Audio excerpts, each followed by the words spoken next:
Hi, ಕಲ್ಪಾಸ್ ಚಾನಲ್ಗೆ ಎಲ್ಲರಿಗೂ ಸ್ವಾಗತ. ಇವತ್ತು ನಾನು ತುಂಬ ಡಿಫ್ರೆಂಟ್ ಆಗಿರೋ ಅನ್ನದಿಂದ ಒಂದು ಬ್ರೇಕ್ಫಾಸ್ಟ್ಗೋಸ್ಕರ ಒಂದು ತಿಂಡಿ ಮಾಡಿದ್ದೀನಿ. ಯಾವ ರೀತಿ ಮಾಡೋದು ಅಂತ ನೋಡ್ಕೊಳ್ಳೋಣ ಬನ್ನಿ. ನೋಡಿ, ಅನ್ನ ತಗೊಂಡಿದ್ದೀನಿ ನಾನು. ಫ್ರಿಡ್ಜ್ನಲ್ಲಿ ಇಟ್ಟಿರೋ ಅನ್ನ ಆದರೂ ಆಗುತ್ತೆ, ಅದನ್ನೇನು ಬಿಸಿ ಮಾಡೋದು ಬೇಡ, ಹಾಗೆ ಬೇಕಾದರೂ ಮಿಕ್ಸಿಗೆ ಹಾಕ್ಕೋಬೋದು. 1.5 ಕಪ್ಪಿನಷ್ಟು ನಾನು ಅನ್ನ ಹಾಕ್ಕೊಳ್ತಾ ಇದ್ದೀನಿ ಮಿಕ್ಸಿ ಜಾರ್ಗೆ. ಅರ್ಧ ಕಪ್ಪಿನಷ್ಟು ಕಡಲೆ ಹಿಟ್ಟು. ನಾವು ಮಾಮೂಲಿ ಬೋಂಡ ಎಲ್ಲ ಮಾಡ್ತೀವಲ್ಲ, ಅದೇ ನೋಡಿ ಮೆಜರ್ಮೆಂಟ್ ಕಪ್ಸ್, ಅದು 1 ಕಪ್ ಹಾಗೂ ಅರ್ಧ ಕಪ್ಪು. ಈಗ ಅರ್ಧ ಕಪ್ಪಿನಷ್ಟು ನಾನು ಮೊಸರನ್ನ ಹಾಕ್ಕೊಂಡಿದ್ದೀನಿ. ಅದೇ ಕಪ್ಪಲ್ಲಿ ಅರ್ಧ ಕಪ್ನಲ್ಲಿ ನೀರನ್ನು ಹಾಕ್ಕೊಳ್ತಾ ಇದ್ದೀನಿ. ಮೆಣಸಿನಕಾಯಿ 4 ಹಾಗೂ ಶುಂಠಿ ಅರ್ಧ ಇಂಚಿನಷ್ಟು ಶುಂಠಿನ ಕಟ್ ಮಾಡಿಬಿಟ್ಟು ಹಾಕ್ಕೊಂಡಿದ್ದೀನಿ. ಇವಾಗ ಇದನ್ನು ಮಿಕ್ಸಿಗೆ ನುಣ್ಣಗೆ ಹಾಕ್ಕೋಬೇಕು. ನೀರು ಸಾಕಾಗದೇ ಇದ್ರೆ ಬೇಕಾದರೆ ಇನ್ನೊಂದು ಸ್ವಲ್ಪ ನೀರನ್ನು ಹಾಕ್ಕೋಬೋದು. ನಾನು ಇನ್ನೊಂದು 1/4 ಕಪ್ಪಿನಷ್ಟು ನೀರನ್ನು ಹಾಕ್ಕೊಂಡ್ಬಿಟ್ಟು ನಾನು ಮಿಕ್ಸಿಗೆ ಹಾಕ್ಕೊಂಡಿದ್ದೀನಿ. ನೋಡಿ, ಎಷ್ಟು ಬೇಕೋ ಅಷ್ಟು ರುಬ್ಬೋದಕ್ಕೆ ನೀರನ್ನು ಹಾಕ್ಕೊಂಡು ರುಬ್ಕೊಂಡ್ರಾಯ್ತು. ಇವಾಗ ಒಂದು ಬೌಲ್ಗೆ ಎಲ್ಲ ಹಾಕ್ಕೊಳ್ತಾ ಇದ್ದೀನಿ. ನೋಡಿ, ಈ ರೀತಿ ನುಣ್ಣಗೆ ಪೇಸ್ಟ್ ಆಗಿರಬೇಕು. ನಾನು ಮಿಕ್ಸಿ ಜಾರ್ಗೆ ಇನ್ನೂ ಸ್ವಲ್ಪ ನೀರು ಹಾಕಿಬಿಟ್ಟು ಅದನ್ನು ಹಾಕ್ಕೊಳ್ತಾ ಇದ್ದೀನಿ. ಈ ಮಿಶ್ರಣಕ್ಕೆ ಇವಾಗ ನಾನು 1 ಕಪ್ಪಿನಷ್ಟು ರವೆ ಹಾಕ್ಕೊಳ್ತಾ ಇದ್ದೀನಿ. ಚಿರೋಟಿ ರವೆ ಅಥವಾ ಮಾಮೂಲಿ ಬಾಂಬೆ ರವೆ, ಬೆಂಗಳೂರು ರವೆ ಅಂತೀವಲ್ವ, ಉಪ್ಪಿಟ್ಟು ಮಾಡೋದು, ಅದನ್ನು ಕೂಡ ಹಾಕ್ಕೋಬೋದು. 1 ಸ್ಪೂನಿನಷ್ಟು ಸಕ್ಕರೆ ಪುಡಿನ ಹಾಕ್ಕೊಳ್ತಾ ಇದ್ದೀನಿ. ಟೇಸ್ಟ್ ತುಂಬ ಚೆನ್ನಾಗಿರುತ್ತೆ ಸಕ್ಕರೆ ಪುಡಿ ಹಾಕೋದ್ರಿಂದ. ಅರ್ಧ ಸ್ಪೂನಿನಷ್ಟು ಉಪ್ಪು, ರುಚಿಗೆ ತಕ್ಕಷ್ಟು ಉಪ್ಪನ್ನು ಹಾಕ್ಕೊಂಡ್ರಾಯ್ತು. ಹಾಗೂ ನೋಡಿ, ಸ್ವಲ್ಪ ಸೋಡಾ, ಅಡಿಗೆ ಸೋಡಾ ಇದೆಯಲ್ಲ, ಅದನ್ನು ಹಾಕ್ಕೊಳ್ತಾ ಇದ್ದೀನಿ, ಒಂದು 1/4 ಸ್ಪೂನ್ನಷ್ಟು. ಇದಿಷ್ಟನ್ನು ಕ್ಲೀನಾಗಿ ಇವಾಗ ಮಿಕ್ಸ್ ಮಾಡ್ಕೋಬೇಕು. ನೀರು ಬೇಕಿದ್ರೆ ಇನ್ನೊಂದು ಸ್ವಲ್ಪ ಹಾಕ್ಕೊಂಡು ಇಡ್ಲಿ ಹಿಟ್ಟಿನ ಹದಕ್ಕೆ ಇದನ್ನು ಕಲಿಸ್ಕೋಬೇಕಾಗತ್ತೆ. ನೋಡಿ, ನಾನು ಇನ್ನೂ ಒಂದು ಸ್ವಲ್ಪ ನೀರನ್ನು ಹಾಕ್ಕೊಳ್ತಾ ಇದ್ದೀನಿ. ಕ್ಲೀನಾಗೆಲ್ಲ ಮಿಕ್ಸ್ ಮಾಡ್ಕೋಬೇಕು. ಎಷ್ಟು ಬೇಕೋ ಅಷ್ಟು ನೀರನ್ನು ಹಾಕ್ಕೊಂಡ್ಬಿಟ್ಟು ಕ್ಲೀನಾಗೆಲ್ಲ ಮಿಕ್ಸ್ ಮಾಡ್ಕೋಬೇಕು. ಕೈ ಸಹಾಯದಿಂದ ಕೂಡ ನೀವು ಮಿಕ್ಸ್ ಮಾಡ್ಕೋಬೋದು, ಇಲ್ಲಾಂದರೆ ವಿಸ್ಕರ್ ಬರುತ್ತಲ್ವ, ಅದರಿಂದ ಕೂಡ ಮಾಡ್ಕೋಬೋದು. ಸೌಟ್ನಲ್ಲಿ ಈ ರೀತಿಯಾಗಿ ಮಾಡ್ಕೋಬೋದು. ಒಟ್ಟಿನಲ್ಲಿ ಒಂದು ಗಂಟಿಲ್ಲದ ಹಾಗೆ ನಾವು ಕೈ ಆಡಿಸ್ಕೋಬೇಕಾಗತ್ತೆ. ಇವಾಗ ಒಂದು ಬೌಲ್ ತೊಗೊಂಡಿದ್ದೀನಿ ನೋಡಿ, ಈ ರೀತಿದು. ತಟ್ಟೆಗೂ ಕೂಡ ಹಾಕ್ಕೋಬೋದು, ಇಲ್ಲ ಅಂದರೆ ಕೇಕ್ ಮೌಲ್ಡ್ಗೆ ಕೂಡ ಹಾಕ್ಕೋಬೋದು. ತಟ್ಟೆಗೆ ತುಂಬ ಹಾಕಬಾರ್ದು, ಸ್ವಲ್ಪ ಕಡಿಮೆ ಹಾಕ್ಕೊಂಡ್ರೆ ಆಯಿತು. ಇವಾಗ ಎಣ್ಣೆ ಕ್ಲೀನಾಗಿ ಈ ರೀತಿಯಾಗಿ ಸವರ್ಕೊಳ್ತಾ ಇದ್ದೀನಿ. ನೋಡಿ, ಸೈಡಿಗೂ ಕೂಡ ಈ ರೀತಿಯಾಗಿ ಕ್ಲೀನಾಗಿ ಸವರ್ಕೋಬೇಕು ಎಲ್ಲ. ಆನಂತರ ನಾನು ಇದಕ್ಕೆ ಮಾಡಿಟ್ಕೊಂಡಿದ್ನಲ್ವಾ, ನೋಡಿ, ಈ ಬ್ಯಾಟರ್ನ ಹಾಕ್ಕೊಳ್ತಾ ಇದ್ದೀನಿ. ಎಷ್ಟು ಬೇಕೋ ಅಷ್ಟು ನಾ ಹಾಕೋಬೋದು. ನಾನು ಸ್ವಲ್ಪ ಉಳಿಸ್ಕೊಳ್ತಾ ಇದ್ದೀನಿ. ನೋಡಿ, ಇನ್ನೊಂದು ತಿಂಡಿ ಮಾಡೋದಕ್ಕೋಸ್ಕರ ಒಂದು ಸ್ವಲ್ಪ ಉಳಿಸ್ಕೊಳ್ತಾ ಇದ್ದೀನಿ. ಈ ರೀತಿಯಾಗಿ ಹಾಕ್ಕೊಂಡು ನೋಡಿ, ಇಲ್ಲಿ ಒಂದು ಬಾಣಲೆ ಇಟ್ಕೊಂಡಿದ್ದೀನಿ, ಅದರೊಳಗೆ ಒಂದು ರಿಂಗ್ ಇಟ್ಟಿದ್ದೀನಿ, ನೀರು ಹಾಕಿದ್ದೀನಿ ಅದ್ರ ಫುಲ್ಲು.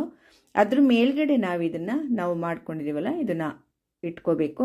ಇನ್ನು ಅಗಲವಾದ ಪಾತ್ರೆಯಲ್ಲಿ ಕೂಡ ಇಟ್ಕೋಬೋದು. ನನ್ನ ಹತ್ರ ಇಷ್ಟೇ ಇದ್ದಿದ್ದರಿಂದ ಬ್ಯಾಟರು ನಾನು ಅಷ್ಟನ್ನೇ ಇಟ್ಟಿದ್ದೀನಿ.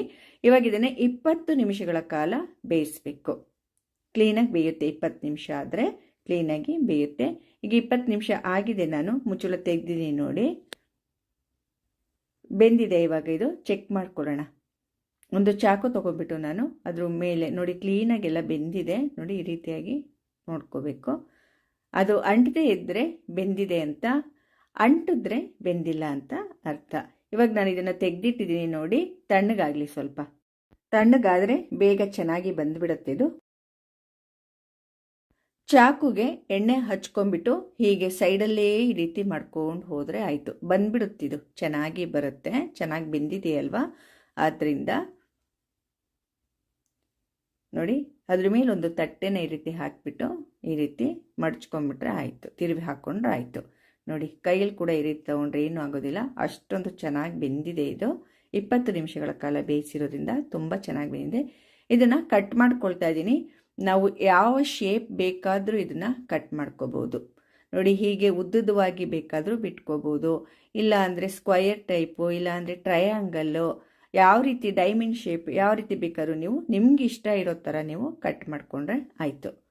ನಿಮ್ಮ ಮನೆಯಲ್ಲಿ ಮಕ್ಕಳಿಗೆಲ್ಲ ಯಾವ ರೀತಿ ಇಷ್ಟ ಆಗುತ್ತೋ ಆ ರೀತಿಯೇ ಕಟ್ ಮಾಡಿಕೊಂಡ್ರೆ ಆಯಿತು. ಈಗ ಮಧ್ಯಕ್ಕೆ ನಾನು ಇದನ್ನು ತಿರುಗಿಸ್ಕೊಂಡ್ಬಿಟ್ಟು ಮತ್ತೆ ಕಟ್ ಮಾಡ್ಕೊಳ್ತಾ ಇದ್ದೀನಿ. ನೋಡಿ, ಈಗ ಮಧ್ಯಕ್ಕೆ ಕಟ್ ಮಾಡ್ತೀನಲ್ವ, ಇಷ್ಟು ಬೇಕಾದರೂ ನೀವು ಇಷ್ಟಕ್ಕೂ ಬೇಕಾದರೂ ನೀವು ಕಟ್ ಮಾಡ್ಕೋಬೋದು. ಇನ್ನು ಚಿಕ್ಕದಾಗಿ ಕೂಡ ಕಟ್ ಮಾಡ್ಕೋಬೋದು. ನಾನು ಇನ್ನು ಸ್ವಲ್ಪ ಚಿಕ್ಕದಾಗಿ ಕಟ್ ಮಾಡ್ಕೊಳ್ತಾ ಇದ್ದೀನಿ. ನೋಡಿ, ಮತ್ತೆ ಅರ್ಧಕ್ಕೆ ಕಟ್ ಮಾಡ್ಕೊಳ್ತಾ ಇದ್ದೀನಿ. ಹೊಸ ಥರ ತಿಂಡಿ, ತುಂಬಾ ಚೆನ್ನಾಗಿರುತ್ತೆ, ತುಂಬ ಟೇಸ್ಟ್ ಇದು. ಅನ್ನ ಇದ್ದುಬಿಟ್ರೆ ಮನೇಲಿ ಈಗ ಅನ್ನ ಉಳ್ಕೊಂಬಿಟ್ಟಿರುತ್ತೆ, ಏನಪ್ಪ ಮಾಡೋದು ಅಂದರೆ ಈ ರೀತಿ ಎಲ್ಲ ಮಾಡಿಕೊಂಡು ತಿನ್ಬೋದು.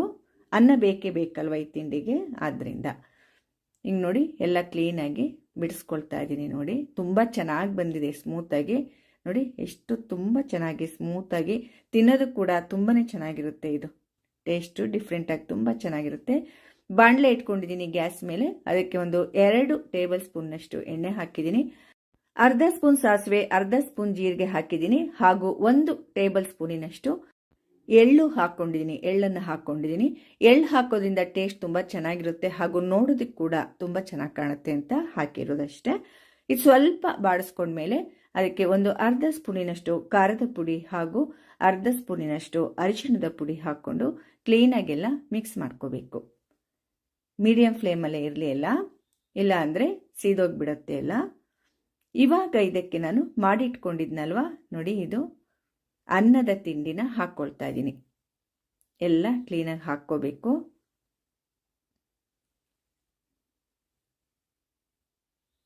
ಕ್ಲೀನಾಗೆಲ್ಲ ಹಾಕ್ಕೊಂಡ್ಬಿಟ್ಟು ಇದನ್ನು ಕ್ಲೀನಾಗಿ ಮಿಕ್ಸ್ ಮಾಡ್ಕೋಬೇಕು. ಇವಾಗ ಕೆಳಗಿಂದ ಮೇಲೆ ರೀತಿಯಾಗಿ ಕ್ಲೀನಾಗಿ ಮಿಕ್ಸ್ ಮಾಡ್ಕೋಬೇಕು. ಈ ರೀತಿ ಒಗ್ಗರಣೆ ಎಲ್ಲ ಇಷ್ಟ ಇಲ್ಲ ಅಂದರೆ ಹಾಗೆ ಕೂಡ ತಿನ್ಬೋದು. ಮಿಕ್ಸ್ ಮಾಡ್ಕೊಳ್ಳಿ. ಬೇಕಿದ್ದರೆ ಸ್ವಲ್ಪ ರೋಸ್ಟಾಗಿ ಕೂಡ ಇದನ್ನು ಮಾಡ್ಕೋಬೋದು. ಸ್ವಲ್ಪ ಹೊತ್ತು ಹಾಗೇ ಬಿಟ್ಬಿಟ್ರೆ ಎಲ್ಲ ಮಿಕ್ಸ್ ಆದಮೇಲೆ ರೋಸ್ಟ್ ಕೂಡ ಆಗತ್ತೆ. ನಿಮ್ಗೆ ಇಷ್ಟ ಇದ್ದರೆ ಆ ರೀತಿ ಕೂಡ ಮಾಡ್ಕೋಬೋದು. ಎಷ್ಟು ಚೆನ್ನಾಗಿ ಕಾಣಿಸ್ತಿದೆ ನೋಡಿ ಎಲ್ಲ. ಈಗ ನಾನು ಹಾಗೆ ಸ್ವಲ್ಪ ಹೊತ್ತು ಬಿಟ್ಟು ಆಮೇಲೆ ಮತ್ತೆ ಎಲ್ಲ ತಿರುವಿ ಹಾಕ್ಕೊಳ್ತಾ ಇದ್ದೀನಿ ನೋಡಿ. ಕೊನೆಗೆ ಇದಕ್ಕೆ ಎಲ್ಲ ಆದಮೇಲೆ ನಾನು ಸ್ಟವ್ನ ಆಫ್ ಮಾಡಿಬಿಟ್ಟು ಕೆಳಗೆ ಇಳಿಸ್ಕೊಂಡು ಆಮೇಲೆ ಕೊತ್ತಂಬರಿ ಸೊಪ್ಪನ್ನು ಹಾಕ್ಕೊಳ್ತಾ ಇದ್ದೀನಿ. ಗ್ರೀನ್ ಆಗಿ ಚೆನ್ನಾಗಿ ಕಾಣುತ್ತೆ ಅಂದ್ಬಿಟ್ಟು ಕೊತ್ತಂಬರಿ ಸೊಪ್ಪು ಹಾಕ್ಕೊಂಡ್ಬಿಟ್ಟು ಸ್ವಲ್ಪ ಮಿಕ್ಸ್ ಮಾಡಿದ್ರೆ ಆಯಿತು. ಈಗ ನಾನು ಸ್ವಲ್ಪ ಹಿಟ್ಟು ಹಾಗೆ ಉಳಿಸ್ಕೊಂಡಿದ್ನಲ್ವಾ, ಅದಕ್ಕೆ ಸಣ್ಣಗೆ ಹೆಚ್ಚಿದ ಈರುಳ್ಳಿ ಹಾಕ್ಕೊಂಡಿದ್ದೀನಿ. ಕೊತ್ತಂಬರಿ ಸೊಪ್ಪು ಒಂದು ಅರ್ಧದಷ್ಟು ಕ್ಯಾಪ್ಸಿಕಮ್ ಹಾಕ್ಕೊಂಡಿದ್ದೀನಿ. ಕ್ಯಾರೆಟ್ ತುರಿ ಕೂಡ ಹಾಕೋಬಹುದು. ಅದರಲ್ಲಿ ನಾನಿವಾಗ ಪಡ್ಡು ಮಾಡ್ತಾ ಇದ್ದೀನಿ. ಪಡ್ಡಿನ ಕಾವಲಿಗೆ ಅದೇ ಹಿಟ್ಟಲ್ಲಿ ಪಡ್ಡನ್ನು ಮಾಡ್ತಾ ಇದ್ದೀನಿ ನೋಡಿ. ಪಡ್ಡಿನ ಕಾವಲಿಗೆ ಹಾಕೋಬೇಕು. ತುಂಬ ಟೇಸ್ಟ್ ಇರುತ್ತೆ ಪಡ್ಡು. ಆ ಹಿಟ್ಟಲ್ಲಿ ಪಡ್ಡು ಮಾಡಿ ನೋಡಿ, ತುಂಬಾ ಟೇಸ್ಟಿಯಾಗಿರುತ್ತೆ. ನಿಮಗೆ ಆ ಥರ ತಿಂಡಿ ಮಾಡೋದು ಬೇಡ ಅಂದರೆ ಈ ರೀತಿ ಪಡ್ಡು ಕೂಡ ನೀವು ಮಾಡ್ಕೋಬೋದು, ಅಥವಾ ಎರಡನ್ನೂ ಕೂಡ ಮಾಡ್ಬೋದು. ಟೇಸ್ಟು ಎರಡಕ್ಕೂ ಕೂಡ ತುಂಬಾ ಚೆನ್ನಾಗಿರುತ್ತೆ.